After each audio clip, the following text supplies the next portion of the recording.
Hello বন্ধুরা, তোমরা সবাই কেমন আছো? আশা করি খুব ভালো আছো আর আমিও খুব ভালো আছি। আমার নতুন একটা ব্লগে তোমাদের স্বাগত। আমাদের গণেশ পুজোর ইনভাইট ছিল, তো আমি, শিবা, শিপু তিনজনে মিলে চলে যাচ্ছিলাম দাদা বাড়িতে বাইকে করে। আমাকে আমার বাড়ি থেকে শিবা তুলে নিয়েছে বাইকে, তো আমরা তিনজনে মিলে গল্প করতে করতে চলে গেছি দাদা বাড়িতে। এই দাদা বাড়িতে চলে এসেছি আর আমরা বসে একটু ভিডিও করছিলাম। ভিডিওটা ভালো লাগলে লাইক, কমেন্ট আর সাবস্ক্রাইব করে দিয়ে অবশ্যই। ঠাকুরের পুজো হয়েছে, দেখো ঠাকুর মন্দিরটা কত সুন্দর। আর এখানটাই গণেশ পুজো হয়েছে আর আমাদের এখানটা বসে প্রসাদ দিচ্ছিল প্লেটে করে। এই দেখো ঠাকুর মন্দিরটা কত সুন্দর। তারপরে এই যে আমার পাতে লাড্ডু পড়েনি, তো আমাকে পরে এসে একটা লাড্ডু দিয়ে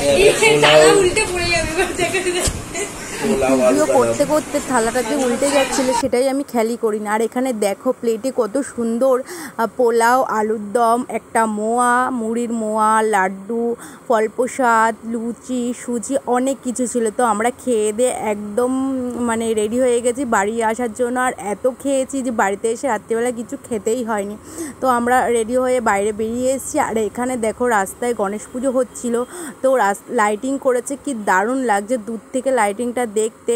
আমি আর শিবু দুজনে মিলে ভিডিও করছিলাম লাইটিংয়ে। তো ভিডিও করতে করতে আমাদের বাড়ির দিকে চলে এসেছি। আমাদের বাড়ির রাস্তাটা দেখো কতটা অন্ধকার। আমাদেরকে ছেড়ে বিদায় দিয়ে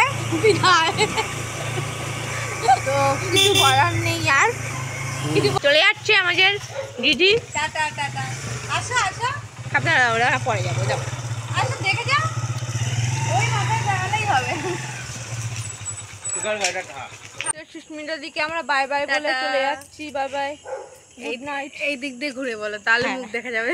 তো সুস্মিতার দিকে আমরা বাই বাই বলে চলে যাচ্ছি। টাটা, সাবধানে যেও তোমরা, আস্তে আস্তে গাড়ি চালিয়ে।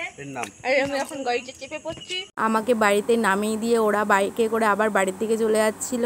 আজ এই পর্যন্ত। ভিডিওটা যদি ভালো লাগে অবশ্যই একটা লাইক, কমেন্ট আর সাবস্ক্রাইব করে দিও। ওটা